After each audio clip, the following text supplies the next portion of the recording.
Bon matin à tous, on est le 14 août 2024.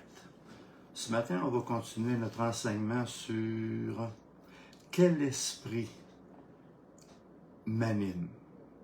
On a vu qu'il y avait trois possibilités. Tu as l'esprit, mon esprit à moi, la chair. Tu as l'esprit de Satan qui influence, qui séduit. Et tu as l'Esprit de Dieu qui nous conduit dans la parole de Dieu, dans la révélation de Dieu, dans sa connaissance, et qui nous aide à grandir, à prospérer, à croître et à devenir irréprochables aux yeux de Dieu. Alléluia. Seigneur, je te demande de bénir ta parole ce matin, de toucher nos cœurs et de te révéler dans nos vies et par nos vies. Merci Seigneur de nous toucher, de nous aider à grandir, à croître, à prospérer et à recevoir ce que tu as pour chacun de nous ce matin. Au nom de Jésus, je te prie. Amen. Jésus a dit un jour aux disciples, « J'ai à manger une nourriture que vous ne connaissez pas. » Et sa nourriture, c'était de faire la volonté de son Père, de marcher dans ses voies. Et nous aussi, frères et sœurs, à la nouvelle naissance, nous devons apprendre à manger cette nourriture. C'est une nourriture qui est spirituelle, c'est une nourriture qui est quotidienne, c'est une nourriture que nous ne connaissons pas, mais que chaque jour, Jésus nous révèle toujours un peu plus de cette nourriture-là. Je pense à... On avait vu aussi que Saül, le roi Saül, avait écouté la voix du peuple plutôt que la voix de Dieu. Et à cause de cela, il a été rejeté de Dieu et un mauvais esprit s'est saisi de lui puis il a commencé à l'animer. Lorsque nous nous entêtons, lorsque nous nous rebellons, lorsque nous ne voulons pas marcher de tout notre cœur dans les voies de Dieu, ça rouvre une porte à l'ennemi. Et c'est un grave danger pour nous. Et c'est pour ça que le Seigneur nous avise à tellement de reprises, tellement de fois dans sa parole de Dieu. Vous savez, l'homme a toujours marché dans la chair, dans des pensées contraires à celles de Dieu. Il a toujours marché selon son bon plaisir, sans réellement se soucier de la volonté et du plan de Dieu dans sa vie. Mais nous, aujourd'hui, on a une opportunité extraordinaire de venir à la croix. Et à la croix, Dieu peut nous transformer. Dieu a le pouvoir de nous laver, nous purifier et nous sanctifier de ces penchants mauvais de la chair. Et il nous remplit de son Saint-Esprit afin que nous apprenions à marcher quotidiennement, conduits par le Saint-Esprit et par la parole de Dieu. Beaucoup d'appelés, peu d'élus. Pourquoi? Parce que Dieu est continuellement en train d'appeler des hommes et des femmes à se soumettre à lui, à marcher dans ses voies, à marcher en conformité avec sa sainte parole. Mais c'est un combat pour nous, parce que notre chair, elle combat contre cela. Elle désire marcher selon sa volonté. Elle désire marcher selon ses émotions, ses sentiments, selon la logique humaine. Mais la logique humaine et la logique de Dieu, c'est deux choses complètement différentes. Au commencement, dans Jean 1:1, ça nous dit « Au commencement était la parole, en elle était la vie, et la vie était la lumière des hommes. » Voyez-vous, au commencement, Dieu nous offre chaque jour de commencer une nouvelle manière de vivre dans le quotidien. En se purifiant, en se lavant, en dépendant de Dieu, en lisant sa parole, Dieu nous offre une opportunité de tout commencer de nouveau. Elle était la vie. Lorsque je mange la parole de Dieu, je me nourris d'un aliment spirituel, éternel, glorieux. Dieu appelle la parole de Dieu le pain des grands. Et ce pain-là nourrit le corps, l'âme et l'esprit de l'homme, afin qu'il puisse croître et prospérer dans la révélation de Dieu pour nous. Et c'est pour ça que Jésus déclare au verset 4 dans Jean 1, « En elle était la vie, et la vie était la lumière des hommes. » Chaque jour, cette lumière-là me guide.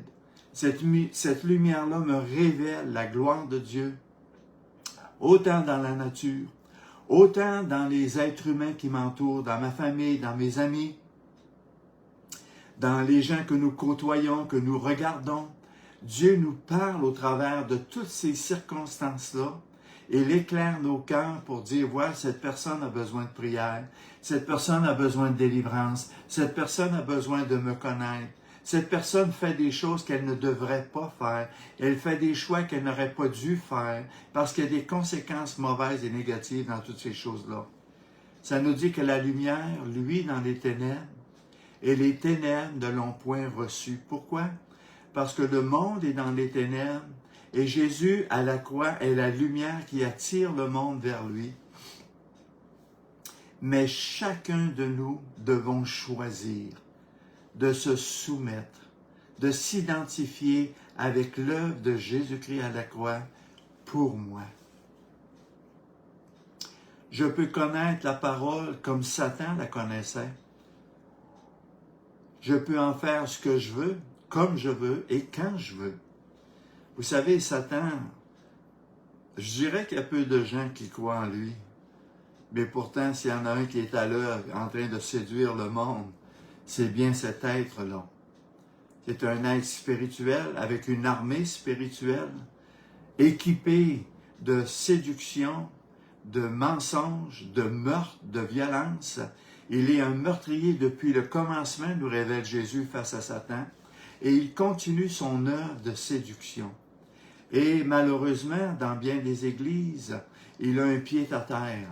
Dans bien des églises, il sème l'hypocrisie, il sème la séduction, il sème le mensonge, il sème la corruption. Et la pensée de l'homme, c'est que on pense que si tout le monde le fait, c'est correct. Mais ce n'est pas toujours le cas.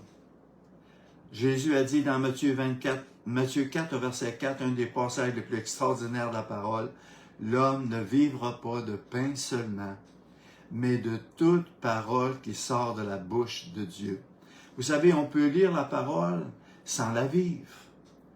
Dieu nous demande, ce que je te révèle, mets-le en pratique. Ce que je t'enseigne, vis-le dans le quotidien, par mon esprit qui vit en toi, par ma révélation que je daigne bien te révéler. Deviens un porteur de lumière, deviens un porteur de la parole de Dieu, afin que les gens puissent voir en toi un homme ferme, un flambeau, un homme engagé, une lumière qui brille dans le noir. Une lumière qui parle, qui instruit, qui enseigne les autres à vivre conformément à la parole de Dieu. Jésus appelle cela des porteurs de vie. Vous savez que Jésus, on l'a méprisé, on l'a rejeté, on l'a cloué à la croix. On s'est moqué de lui, on l'a crucifié, on l'a flagellé, on l'a couronné d'épines. Pourtant, Jésus était la lumière du monde. Et c'est comme si le monde a tout fait pour éteindre cette lumière-là. Mais parce que Jésus est mort, et parce que la mort ne pouvait plus le contenir, ni le retenir, il est ressuscité plein de gloire. Il est ressuscité plein de lumière. Il est ressuscité plein de vie, afin que tous ceux qui viennent à lui, qui s'identifient avec lui, puissent être en communion, en relation avec la lumière de Dieu, la révélation de Dieu, la présence de Dieu dans chaque aspect, dans chaque jour de notre vie. Malheureusement, on adapte la parole de Dieu à nos pensées, à notre façon de vivre et la façon que nous voulons que notre vie chrétienne se déroule. Il y aura toujours ceux qui veulent le compromis, ceux qui veulent que la vérité de la parole, ceux qui veulent que la vérité de la parole et ceux qui n'en veulent pas. On a toujours trois choix. M'écouter, écouter Satan ou écouter la parole de Dieu? Quel esprit anime mon cœur? Le moi, les ténèbres, ou Christ et sa révélation? Nous devons toujours revenir à la pensée du commencement. Chaque jour, Dieu nous offre un nouveau commencement. Ça nous dit que si nous confessons nos péchés, il est fidèle et juste pour nous pardonner. Cette parole-là, tous les chrétiens le savent, mais nous devons la vivre. Seigneur, aujourd'hui, je ne veux pas vivre pour moi. Seigneur, aujourd'hui, je veux apprendre à aimer comme tu m'as aimé. Je veux apprendre à servir comme tu m'as servi. Je veux apprendre à être à l'écoute de cette petite voix de l'Esprit de Dieu qui me guide, qui me dirige et qui m'éclaire. Alléluia. Revenir à la pensée du commencement. Au commencement était la parole était Dieu, avec Dieu et pour Dieu. Alors revenons à l'étude de la parole, revenons à la recherche dans la parole de Dieu et prenons notre pelle pour commencer à creuser, pour atteindre la pierre angulaire, pour atteindre le rocher Christ et qu'on puisse bâtir le reste de notre vie, notre futur, sur la révélation du quotidien que Dieu a pour nous chaque jour. Vous savez, il y a toujours un danger qu'on oublie ou qu'on ignore, peu importe. C'est les conséquences de la désobéissance. Les conséquences de marcher dans la chair et non dans l'esprit. Les conséquences d'être à l'écoute de la voix de Satan, parce que la femme a écouté la voix de Satan, Dieu a-t-il réellement dit? Et encore aujourd'hui, beaucoup sont plus à l'écoute de la voix de Satan que la voix de la parole de Dieu, la voix de l'Esprit de Dieu. Parce que la chair a des désirs, il va toujours avoir des désirs contraires à ceux de l'Esprit de Dieu. Vous savez que Moïse, lorsqu'il a fui l'Égypte, après avoir tué un Égyptien,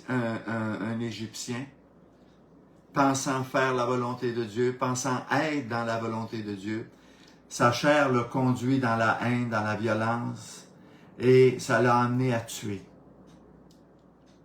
Souvent, lorsqu'on écoute notre chair, elle va nous amener à faire des choses qu'on n'aurait jamais pensé qu'on aurait pu faire. L'écoute de la chair est contraire à la volonté de Dieu, à l'Esprit de Dieu. Elle est rebelle. Elle nous isole. Elle nous met en retrait, cette chair-là. Parce qu'on pense toujours que Dieu nous aime, même si on fait ceci ou cela, même si on agit comme ceci ou comme cela. Je suis dans l'amour de Dieu. Contraire, c'est faux. Penser comme ça, c'est déjà être séduit par la voix de l'ennemi, par la séduction de l'ennemi. Au buisson ardent, vous savez que pendant 40 ans, Moïse, après avoir fui l'Égypte, a été un gardien de troupeau de son beau-père, qui est un Madianite. Mais en cours de route, Moïse faisait paître le troupeau et il a vu au loin un feu. Et c'était un buisson qui était en feu. Un buisson qui ne se consumait pas, mais qui éclairait, qui brûlait. Alors Moïse a dû quitter le chemin qu'il suivait pour aller jusqu'au buisson et s'approcher de ce buisson-là. Et lorsqu'il s'est approché de ce buisson-là, il a réalisé que c'était la présence de Dieu, la parole de Dieu, la vie de Dieu. Alors il s'est déchaussé, il s'est prosterné, il n'osait même pas regarder, tellement la gloire de Dieu, la vérité de Dieu, la présence de Dieu était réelle dans sa vie. Mais il a fallu qu'il quitte le chemin qu'il suivait. Et des fois, frères et sœurs, nous devons réaliser que le chemin qu'on est en train de suivre, c'est le chemin du moi, le chemin de la chair, le chemin de mes pensées, le chemin de ma propre voie et non pas celle de Dieu. Et nous devons nous retourner vers ce buisson ardent qui est la parole de Dieu, qui est la parole de vie. Ce buisson ardent qui va révéler l'état de mon âme, l'état de mes pensées, de mes paroles et de mes actions, afin que je puisse me tourner vers Dieu et dire à Dieu, ô Dieu, comme David, crée en moi cette pureté de cœur, crée en moi cette recherche, ce désir de te glorifier, de te connaître et de marcher dans toutes tes voies. Ceux qui cherchent la vérité vont toujours sortir du chemin qui les éloigne de la vérité, parce qu'ils aiment la vérité, parce qu'ils veulent la vérité.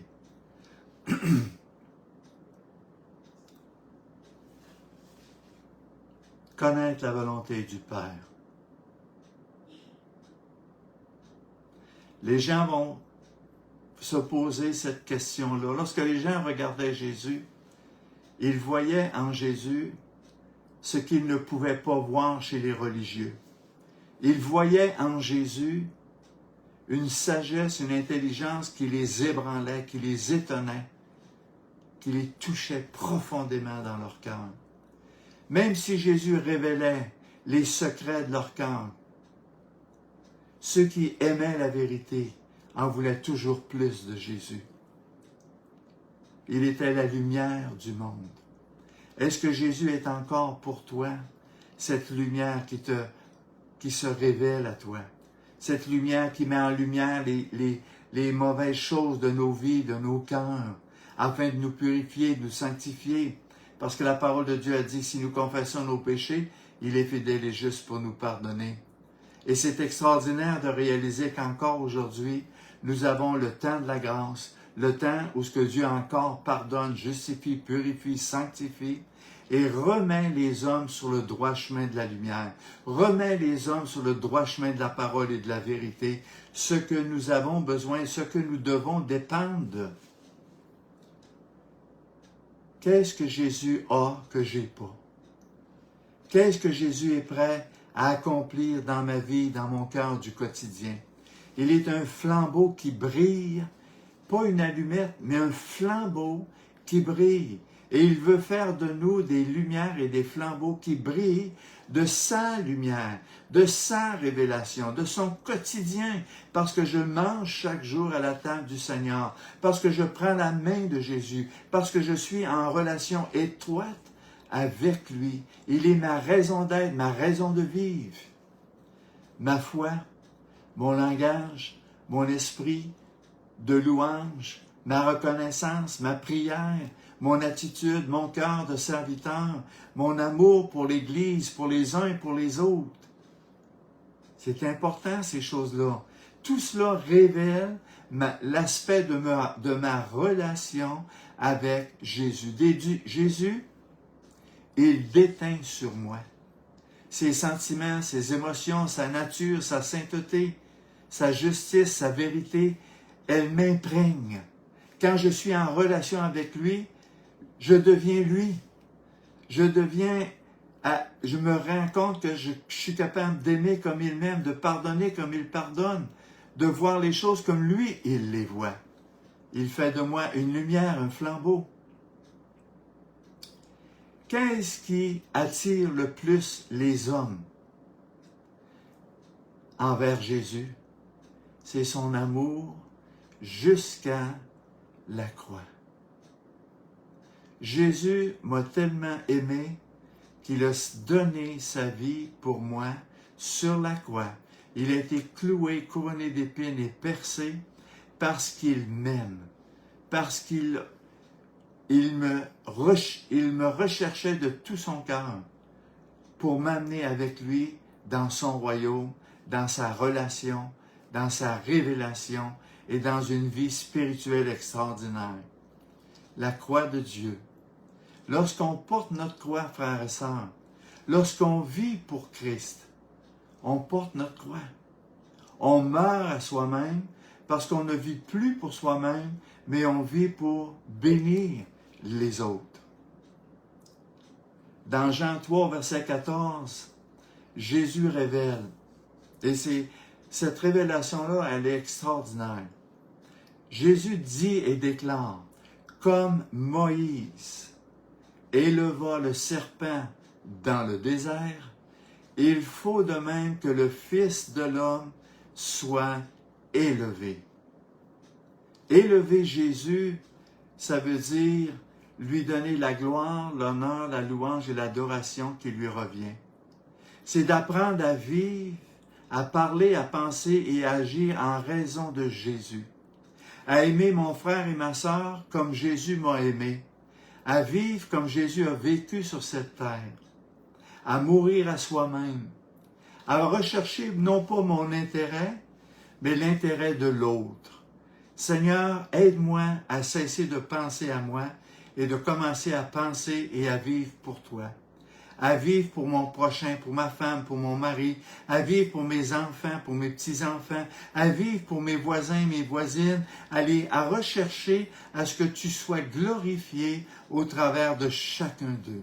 Voyez-vous, la pensée de Jésus, c'était de faire la volonté de son Père, qui était de nous aimer, de nous justifier, de nous pardonner. Et notre pensée à nous doit s'étendre de la même manière que celle de Jésus s'est étendue. Un nouveau commencement. Dans Nombre 21, verset 6, ça nous dit « Parce que le peuple de Moïse, 3 à 4 millions de personnes dans le désert, après avoir vu les 10 plaies d'Égypte, après avoir passé par la mer Rouge, après avoir été nourris avec la manne de Dieu, après avoir vu et reçu l'eau du rocher qui les suivait, et la parole de Dieu nous dit que c'était Christ qui les suivait, le peuple était continuellement mécontent, murmurait et voulait même retourner sous l'esclavage de l'Égypte, parce qu'ils se trouvaient bien. Ils avaient déjà oublié la dure servitude dans laquelle ils étaient soumis sous les Égyptiens. Et savez-vous quoi? Dieu a déclaré assez, c'est assez. Dans Nombre 21, au verset 6, ça nous dit « Alors l'Éternel envoya contre le peuple des serpents brûlants. Ils mordirent le peuple, et il mourut beaucoup de gens en Israël. Pourquoi? Parce qu'ils ont préféré les ténèbres à la lumière. Satan est un lion rugissant et il cherche à séduire, à corrompre, et c'est l'esprit des ténèbres. L'esprit de la chair, il utilise la chair, il utilise nos mauvais désirs et il nous manipule afin que nous soyons dans un cœur, une attitude de rébellion contre celle de Dieu. Et Dieu, il arrive un moment où ce que Dieu dit, mon peuple est boqué, têtu, entêté, il ne veut pas changer, il ne veut pas se mettre au même diapason de ma parole, il ne veut pas se conformer. Alors Dieu va envoyer des serpents brûlants. Et ces serpents-là se sont mis à mordre, se sont mis à semer un venin mortel dans la vie de tout ce peuple-là, parce qu'ils étaient rebelles à la voix de Dieu. Et ne pensons pas, frères ou sœurs, aux personnes qui écoutent, que si je vis dans la rébellion, si je vis dans la désobéissance, qu'il n'y aura pas de conséquences. La désobéissance et la rébellion face à la parole de Dieu va toujours être un venin de Satan pour corrompre, pour séduire, pour tromper et pour mordre les gens afin qu'ils deviennent sourds et aveugles. Vous savez que Jésus traitait les scribes et les pharisiens, les sadducéens, les gens de religion, il les traitait d'hypocrites. C'était des gens qui vivaient pour eux-mêmes, recherchaient leur gloire personnelle plutôt que de rechercher la vraie volonté de Dieu et le vrai plan de Dieu. Vous lirez Matthieu 5, vous allez voir à combien de fois Jésus a traité les gens d'hypocrites et de rebelles. Et ça l'a pas changé. L'être humain cherche toujours à manipuler Dieu, à manipuler Jésus, à faire dire ce que la parole de Dieu ne dit pas, à appeler ce qui est bien mal et ce qui est mal bien. C'est ça aujourd'hui notre société. On a besoin que Jésus puisse nous guider. Alors n'oublions pas ce que Dieu fait. Dieu a fait écrire cela dans sa parole de Dieu pour nous révéler que Satan, qui est l'image du serpent, et ce serpent-là a pour but de mordre, de semer dans le corps humain son venin de mensonge, son venin de séduction, son venin qui détruit la nature humaine. Parce que vous savez, même si vous ne croyez pas en Satan, il existe pareil. Et la meilleure manière de réaliser cela, c'est que dès que Jésus a commencé à être conduit par le Saint-Esprit, après avoir été baptisé par Jean-Baptiste, il a été conduit dans le désert par le Saint-Esprit. Et à la fin de ces 40 jours, il a été tenté, il a été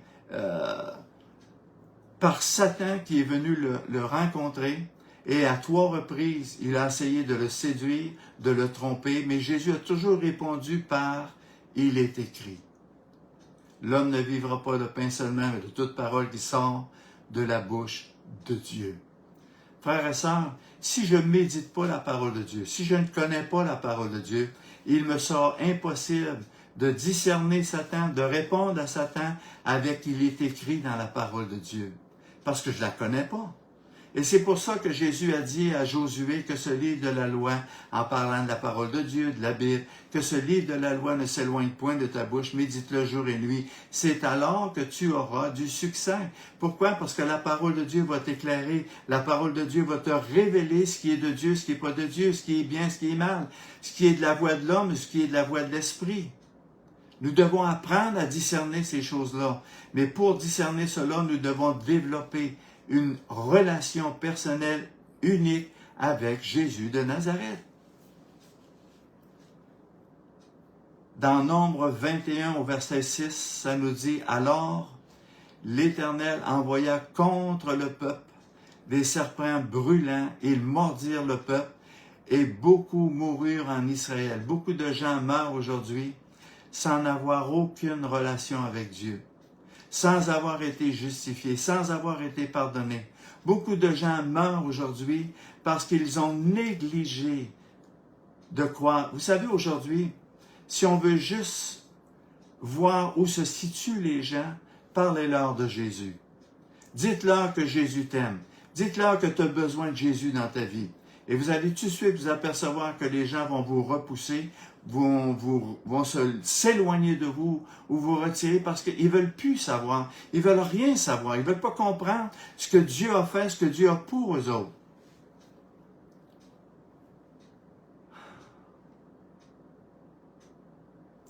Dans Luc 16, au verset 15, Jésus parle aux scribes et aux pharisiens. Regardez ce qu'il dit. Vous cherchez à paraître juste devant les hommes, mais Dieu connaît vos cœurs. Vous savez, tu auras beau être bien habillé, tu auras beau avoir plein de parfums sur toi, puis te sentir bon à 1 mille de loin, ça n'impressionne pas Dieu. Ce qui va impressionner Dieu, c'est ton cœur, ton désir, ton attitude, ton comportement. Jésus, c'est ça que Jésus souligne lorsqu'il parle aux religieux. Vous cherchez à paraître juste devant les hommes. Vous savez, paraître. Aujourd'hui, on vit une société où ce qu'on paraît. On veut être drôle, on veut être beau, on veut être riche, on veut être éloquent, on veut avoir de l'attention sur nous autres. On veut développer le paraître. Mais ça n'impressionne pas Dieu. Ce qui va impressionner Dieu, c'est l'humilité et ton cœur. Mais Dieu connaît vos cœurs, car ce qui est élevé parmi les hommes est une abomination devant Dieu. Autrement dit, c'est une malédiction devant Dieu. Ce que les hommes veulent élever est mal aux yeux de Dieu. Parce que Dieu résiste aux orgueilleux, mais il fait grâce aux humbles. Les gens qui reconnaissent leurs besoins, les gens qui reconnaissent leurs faiblesses, les gens qui confessent leurs péchés, leurs manquements à la croix de Jésus, sont ceux que Dieu va élever, sont ceux que Dieu va bénir et répandre sa grâce, sa faveur et sa bénédiction, parce qu'ils ont compris que sans Jésus, ils ne pourront jamais s'en sortir. Sans la grâce de Dieu dans leur vie, Ils sont impuissants. Ils sont faibles. Mais lorsque Jésus vit en nous, lorsque Jésus nous fait croire, prospérer dans sa révélation, dans sa parole, nous devenons plus que vainqueurs. Nous devenons plus forts parce qu'il vit en nous. Ce qui est élevé parmi les hommes est une abomination devant Dieu. Vous savez, les hommes ont construit des édifices extraordinaires pour amener les gens à être séduits dans le paraître. « Oh, t'as-tu vu cette bâtisse-là, comment est-ce qu'elle est belle? Comment est-ce qu'il y a de l'or dedans? Comment est-ce qu'il y a ci, il y a ça? » Vous savez, un jour, les apôtres se sont assis avec Jésus au mont des Oliviers. Et Jésus était assis avec eux autres, puis les disciples, les apôtres regardaient Jérusalem, le temple qui était là, le deuxième temple qui avait été construit par le peuple, par Néhémie, puis tout cela. C'était tellement beau, ça avait pris 46 ans pour le reconstruire. Et ils étaient fiers de cela. Et ils ont dit à Jésus, « As-tu vu, Jésus, comment est-ce que le temple est beau? » Et savez-vous qu'est-ce que Jésus leur a répondu? Jésus a répondu, « Il ne restera pas pierre sur pierre de tout ce que vous voyez. » Vous vous attachez à des choses éphémères. Vous vous attachez à des choses matérielles. Vous vous attachez à des croyances, à des faussetés, à des religions qui ne sont pas de Dieu, qui sont contraires au désir de Dieu et au plan de Dieu pour vos vies. Et savez-vous quoi? 70 ans, en l'an 70, le temple de Jérusalem a été littéralement détruit pierre par pierre. Et il ne restait absolument plus rien. Vous savez, Jésus nous révèle d'avance tout ce qui va arriver dans notre monde ou dans notre société. Et les gens ont beaucoup de misère à croire cela, qu'on va rentrer dans les temps de la fin, qu'on va vivre, qu'on va passer au travers 7 années de tribulation, 7 années de famine, 7 années d'angoisse, 7 années de bouleversement, non seulement atmosphérique, mais terrestre, avec des feux, avec des raz-de-marée, avec des tsunamis, avec des volcans qui vont émerger, que Jésus révèle dans Matthieu 24, dans Matthieu 25. Vous pouvez aller étudier puis lire les bouleversements que Jésus a prophétisés qui vont arriver.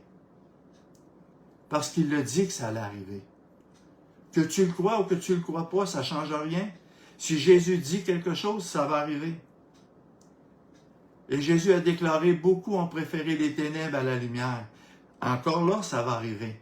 Les hommes ont préféré marcher dans le moi, dans la voie de l'homme, dans la religion, dans les coutumes, dans les traditions, plutôt que de se mettre en pratique la parole révélée de Jésus-Christ dans leur vie personnelle.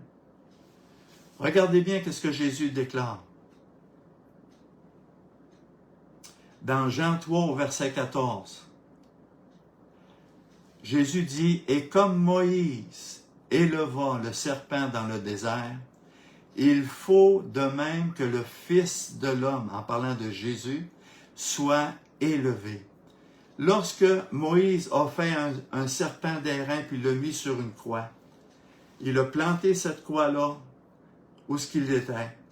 Et Moïse a déclaré à tout le peuple, tous ceux qui ont été mordus par le serpent, tous ceux qui ont été séduits, tous ceux qui ont murmuré, qui ont critiqué, tous ceux qui ont eu des mauvaises pensées, des mauvais désirs, de la désobéissance, de la rébellion, tous ceux qui vont regarder le serpent d'airain sur la croix, vous allez recevoir la guérison. Mais qu'est-ce que ça veut bien dire pour nous aujourd'hui? Frères et sœurs, à la croix de Jésus-Christ de Nazareth, Satan a été vaincu.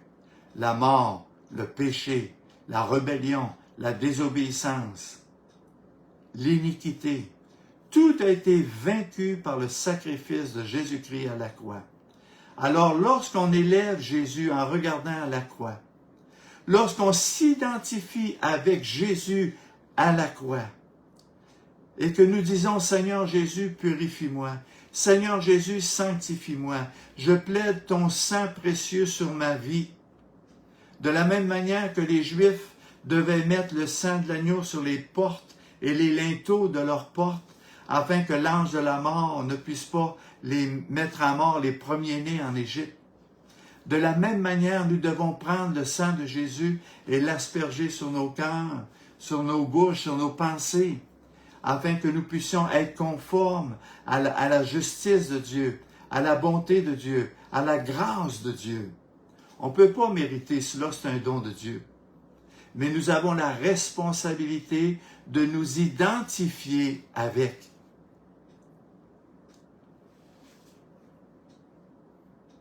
Il faut de même que le Fils de l'homme soit élevé. Élever Jésus, ça veut dire lui donner la place qui lui revient. Ça veut dire reconnaître mon besoin, m'humilier devant lui. Vous savez, il se frappait la poitrine puis dire « Seigneur, pardonne-moi ». Quand Nathan est allé voir David, qui était le roi de tout Israël à cette époque-là, parce qu'il avait péché avec l'adultère Bathsheba, parce qu'il avait mis à mort son mari, Uri. Nathan est venu le voir, puis il a dit, cet homme-là méchant, cet homme-là qui mérite la mort, David, c'est toi. Pourtant, la parole de Dieu nous dit que David est un homme selon le cœur de Dieu, et Nathan lui dit, tu es un meurtrier, tu es un adultère. Ce que tu as fait, c'est horrible, c'est terrible aux yeux de Dieu, David. Savez-vous qu'est-ce qu'il a fait, David?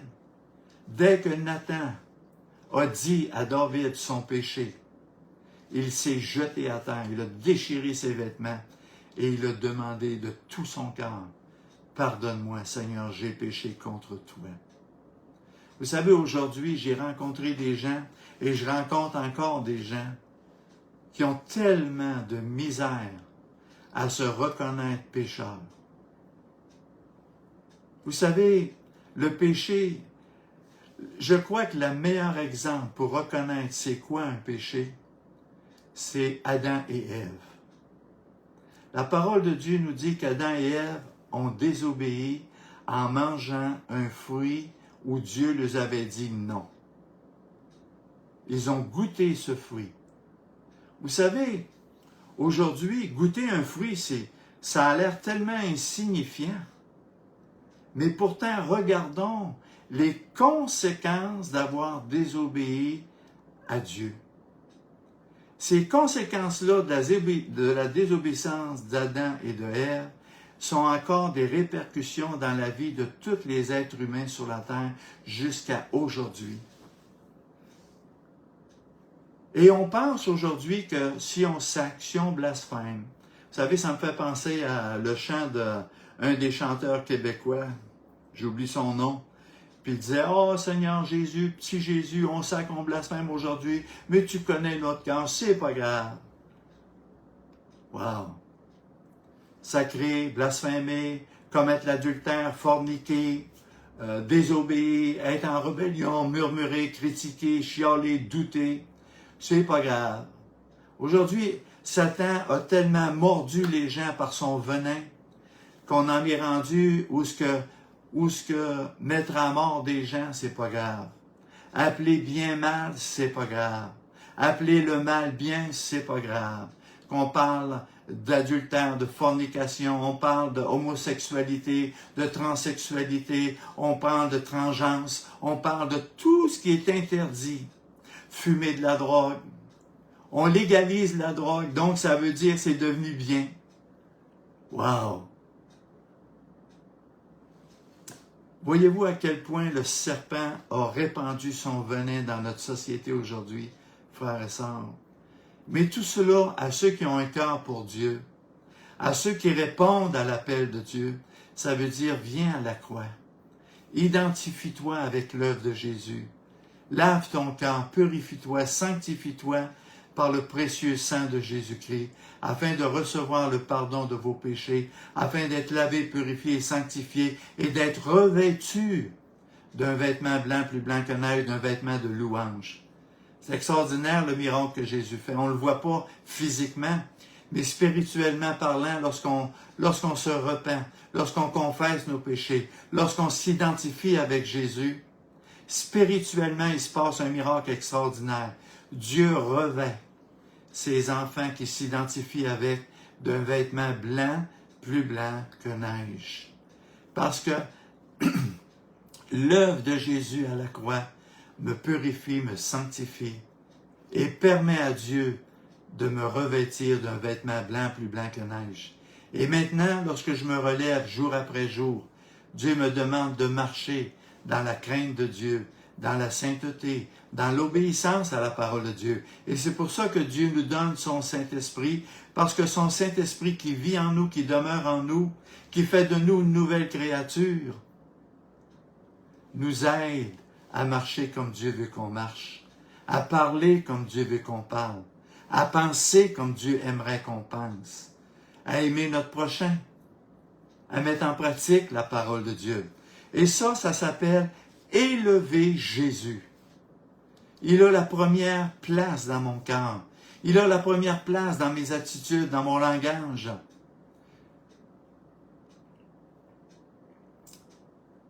Jean 8, 28, ça nous dit, « Quand vous aurez élevé le Fils de l'homme, alors vous connaîtrez qui je suis. » Si nous voulons connaître Jésus, nous devons absolument l'élever. Et élever Jésus, c'est reconnaître mes manquements, mes faiblesses, mon besoin, et de m'humilier humblement devant lui. Et Dieu, et dire à Jésus, tu es mon sauveur, tu es mon Seigneur. Jésus a déclaré, vous ne pouvez rien faire sans moi. Et c'est vrai, je l'accepte. Seigneur, je ne peux pas aimer comme tu m'as aimé si tu n'es pas en moi. Seigneur, je ne peux pas avoir le langage du disciple, le langage de la parole, si tu ne m'animes pas. Seigneur, je ne peux pas marcher dans tes voies si ce n'est pas toi qui me guide et me conduit, me remplit de ton Saint-Esprit. Alors, quand j'agis comme ça, je parle comme cela, j'élève Jésus et Jésus me renouvelle. Il me fortifie, il m'affermit. Quand vous aurez élevé le Fils de l'homme, alors vous connaîtrez qui je suis. Levez les yeux sur Jésus, marchez avec une alliance avec lui, dans l'engagement, dans l'obéissance, le glorifier en tout et partout. Dans Luc 19 au verset 18, ça nous dit, un jour que Jésus priait à l'écart, ayant avec lui ses disciples, il leur posa cette question. Qui dit-on que je suis? Moi, je te pose cette question-là ce matin. Qui est Jésus pour toi? Ben, Jésus, on sait qu'il est mort, qu'il est ressuscité. C'est Jésus. Si tu penses juste ça de Jésus, tu ne le connais pas. Jésus, il est ma justice, ma délivrance. Il est ma guérison. Il est ma raison d'être, ma raison de vivre. Il est mon salut. Il est mon tout. Il est ma respiration. Il est celui pour qui je me suis engagé à vivre pour le reste de ma vie. Il est mon roi, mon Seigneur, mon berger, mon guide. Il est la porte qui s'ouvre devant moi chaque jour. Il est mon pain quotidien. Il est mon eau de vie. Il est ma raison d'être. Et je veux apprendre à vivre et à marcher avec lui chaque jour qui me reste à vivre. Qui est Jésus pour toi?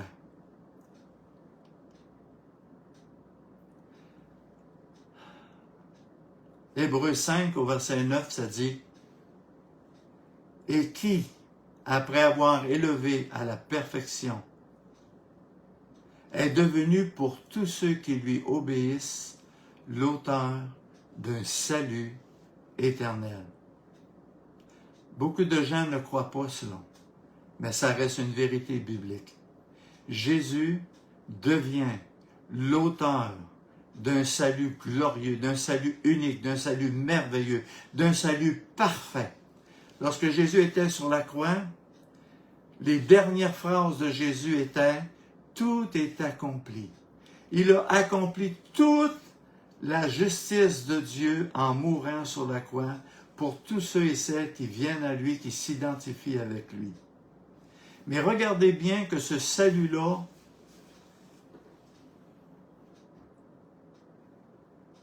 a des conséquences. Jésus a déclaré, il est devenu le salut de la perfection pour tous ceux qui lui obéissent. Avant, j'étais une personne extrêmement rebelle. J'étais un blasphémateur, un voleur, un tricheur, un fornicateur. Je connaissais pas Dieu. Je vivais selon ma chair, selon mes désirs, mes émotions. Si on me demandait si j'aimais Dieu, bien sûr que j'aime Dieu, mais je ne le connaissais pas. Mais aujourd'hui, j'ai rencontré Jésus. Et Jésus m'a invité à venir à lui. Ça fait plus de 40 ans de cela. Et je n'ai jamais regretté une seule journée de venir à Jésus, de le connaître, de l'élever, de m'humilier devant lui, de confesser mes péchés, mes manquements, dès que ça arrive. Les gens ne sont pas obligés de venir me voir pour dire « t'as fait ci, t'as fait ça ». Je le reconnais. J'écoute la voix du Saint-Esprit. Regardez bien ce que Jésus dit. Après avoir élevé à la perfection, il est devenu pour tous ceux qui lui obéissent l'auteur d'un salut éternel. Jésus offre gratuitement un salut éternel à ceux qui s'engagent à lui obéir, à mettre en pratique sa parole, à marcher dans l'humilité, dans l'obéissance, dans l'étude, la recherche de le connaître et de vivre pour lui chaque jour qui me reste à vivre. De faire de lui non seulement mon sauveur, mais de faire de lui mon Seigneur. Savez-vous c'est quoi un Seigneur? Un Seigneur, c'est quelqu'un qui est roi des rois et qui a toute autorité sur la vie de ses gens, de ses citoyens, de ces gens qui lui appartiennent. Quoi que ce soit qu'ils demandent, ils le font. Quelles que soient ses exigences, il le fait. Parce qu'ils sont devenus des serviteurs du roi des rois et du Seigneur des seigneurs. Mais ce n'est pas par ma propre force, mais c'est par sa force qui agit puissamment en moi. Je suis nourri de la parole de Dieu. Je suis revêtu d'un vêtement blanc plus blanc que neige. Et je suis rempli de son Saint-Esprit qui me guide et qui me conduit chaque jour qui me reste à vivre. Jésus est le souverain sacrificateur. Ça veut dire quoi, souverain sacrificateur? Ça veut dire qu'aujourd'hui, depuis 2000 ans, Jésus est rendu le seul qui a le pouvoir, la puissance, l'autorité de tout pardonner, de tout justifier et de tout sanctifier. La parole de Dieu nous dit qu'il y a un seul intermédiaire entre Dieu et les hommes, et c'est Jésus-Christ. Mais savez-vous que les gens ont cherché tellement de détours? Les gens vont prier Marie, les gens vont prier les curés, les papes, les gens vont prier les saints, ils vont prier ci ou ça. Mais tout ça, c'est contraire à la parole de Dieu. Il y a un seul intermédiaire entre Dieu et les hommes, et c'est Jésus-Christ. Il y a un seul qui a pu donner sa propre vie pour te sauver, te racheter, c'est Jésus-Christ. Alors pourquoi aller ailleurs? Jésus a dit, je suis le chemin, je suis la vérité et je suis la vie. Et nul ne vient au Père que par moi. C'est simple à comprendre. C'est simple à vivre aussi. Il s'agit d'être vrai et d'être sincère. J'aimerais qu'on puisse réaliser quelque chose pour terminer ce message ce matin. À quel point il nous est facile, vous et moi, il nous est facile d'être séduits par Satan. Regardez dans Matthieu 16 au verset 23. Jésus, se retournant, dit à Pierre, imaginez, là, on est dans les derniers jours où ce que Jésus va être encore avec eux autres. Ça fait 3 ans et demi que Jésus marche avec les 12 apôtres, avec les disciples. Il les a enseignés, il les a instruits, il les a... 24 heures par jour, il était avec eux autres. Et Jésus regarde Pierre, puis il dit Pierre, puis il regarde les apôtres, je m'en vais mourir sur la croix pour vous sauver, pour vous racheter, pour payer votre dette, votre salaire, vos péchés, vos iniquités. Et ça nous dit que Pierre il a mis sa main sur l'épaule de Jésus comme ça, puis il lui dit, Jésus, voyons, hey, ça ne t'arrivera pas, Jésus. Parce que Pierre voyait Jésus comme étant tout-puissant. Il voyait Jésus comme étant l'agneau de Dieu. Il voyait Jésus comme étant celui qui peut faire n'importe quoi. Alors il dit à Jésus, tu iras pas à la croix, Jésus, c'est pas vrai. Alors regardez ce que Jésus a dit à Pierre. Jésus se retournant dit à Pierre, arrière de moi, Satan. Tu mets en scandale, car tes pensées ne sont pas les pensées de Dieu, mais celles des hommes. Réalisons ce que Jésus vient de faire. Jésus vient de révéler à Pierre et à tous ceux qui sont là à quel point il est facile d'avoir une pensée humaine qui n'est pas celle de Dieu. D'être séduit et trompé par Satan, le séducteur qui a séduit le monde entier par les tromperies, par les meurtres, par les mensonges. Vous savez qu'un jour, Jésus a regardé Pierre et dit, Pierre, j'ai prié pour toi parce que Satan t'a réclamé pour te cribler comme le fromage, comme du froment. Il veut te tuer, il veut te détruire, il veut te séduire, il veut t'éloigner du plan de Dieu pour toi. Et c'est la même chose aujourd'hui. La parole de Dieu nous dit que Satan, il est encore comme un lion rugissant cherchant qui dévorer. Il est toujours à l'œuvre en train de tromper, de séduire et d'éloigner les gens de la révélation de Dieu et de la révélation de Jésus-Christ de Nazareth. Jésus a dit, tu mets en scandale, car tes pensées ne sont pas celles de Dieu. Voyez-vous, dans Isaïe 55, Jésus dit, mes pensées ne sont pas vos pensées. Mes voix ne sont pas vos voix. Vous savez, lorsqu'on est rendu qu'on pense comme Dieu, alors qu'on ne lit pas la parole de Dieu, qu'on ne la médite pas et qu'on ne la met pas en pratique, on est déjà séduit et trompé par Satan, par la chair, par le diable. Que tu crois en lui, que tu ne crois pas en lui. Arrière de moi, Satan. Quand Satan est venu voir Jésus dans le désert pour le tenter dans Matthieu 4, aux 3 reprises, Jésus a répondu, « Il est écrit ». De là l'importance de connaître la parole de Dieu pour pouvoir à notre tour discerner ce qui est de Dieu, ce qui n'est pas de Dieu, ce qui est écrit, ce qui n'est pas écrit, ce qui est séduction et ce qui n'est pas séduction. Parce qu'aujourd'hui, même dans le mouvement évangélique, beaucoup sont déjà séduits. Beaucoup prennent leurs pensées comme étant celles de Dieu, alors qu'elles contredisent la parole de Dieu. Jésus a déclaré beaucoup d'appelés. Beaucoup sont appelés pour servir Dieu, pour connaître Dieu. Mais Jésus a dit, mais peu d'élus.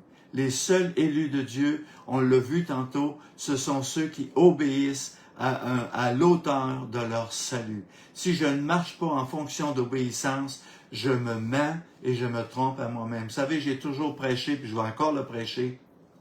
Ton plus grand ennemi, ce n'est pas Satan. Ton plus grand ennemi, c'est toi-même. parce que tu peux te tromper, tu peux te séduire et tu peux porter un masque. Tu peux mettre plein de fards, plein de mascara. Tu peux porter tout ce que tu voudras porter pour tromper, pour séduire. Tu peux avoir un langage séducteur. Mais si tu ne marches pas selon qu'il est écrit dans la parole de Dieu, tu es séduit et trompé. Dans Luc 22, verset 31, je termine avec ça. Le Seigneur dit, Simon, Simon, en parlant de Pierre. Savez-vous pourquoi Jésus appelle Pierre Simon? Et pourtant, au début, quand Jésus a rencontré Pierre, au début du ministère, il a dit, tu t'appelleras plus Simon, tu vas t'appeler Pierre, car sur cette pierre, je bâtirai mon église, en parlant de lui-même, en parlant de Jésus, pas de Pierre.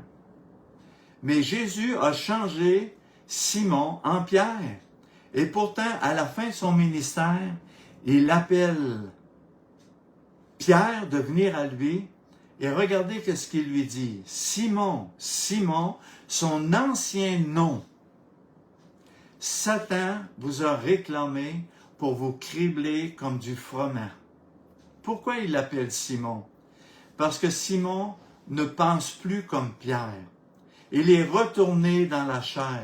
Il est retourné dans l'esprit du monde. Il est retourné être conduit par les émotions et les sentiments. Et c'est pour ça que Jésus l'appelle Simon, Simon, réveille-toi Simon, reviens à Pierre, reviens dans l'esprit de Christ, reviens dans l'esprit de la parole de Dieu, afin de pouvoir discerner ce qui est de Dieu, ce qui n'est pas de Dieu. Vous savez, vivre pour soi-même, c'est être conduit par l'esprit du monde et l'esprit des ténèbres. Mais nous sommes appelés à être conduits par le Saint-Esprit, par l'esprit de la parole, par l'esprit de la révélation que Dieu va te donner chaque jour qui te reste à vivre. J'aimerais que tu puisses réaliser pour terminer à quel point Jésus t'aime. Il a tout préparé d'avance. Chaque jour, Jésus met une table devant toi, comme dans le psaume 23. Il met une table devant toi pour que tu puisses manger à sa table, écouter sa parole, ses instructions, ses enseignements, afin que tu puisses te relever aujourd'hui et être capable de faire ce qu'il t'appelle à faire. Parce qu'il t'aime, parce qu'il a tout préparé d'avance pour ceux et celles qui l'aiment. Tu ne pourras jamais être plus aimé que tu l'es présentement. Mais viens à lui tel que tu es, pour te soumettre à lui, pour le chercher, pour le connaître, et pour prendre sa main qu'il te tend à chaque jour. La main de la parole, la main de l'obéissance, la main de l'humilité, et de porter cette croix, ta croix, chaque jour. La parole de Dieu nous dit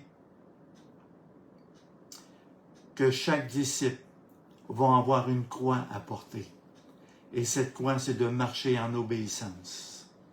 Seigneur, je veux te remercier pour ce message ce matin. Je te demande de bénir chaque auditeur, de les toucher par ta parole, de leur donner un cœur pour toi, de pardonner tout ce qui doit être pardonné, de justifier tout ce qui doit être justifié, de relever ceux qui ont besoin d'être relevés, d'éclairer ceux qui ont besoin d'être éclairés, de guérir ceux qui ont besoin de guérison. Car c'est ce que produit ta parole. Seigneur, je te remercie pour ton Saint-Esprit, pour ta présence et pour les trésors et les richesses que tu veux bien nous donner et nous révéler. En ton nom, Jésus, nous prions. Amen. Jésus t'aime. Donne-lui ton cœur, donne-lui ta vie et serve-le.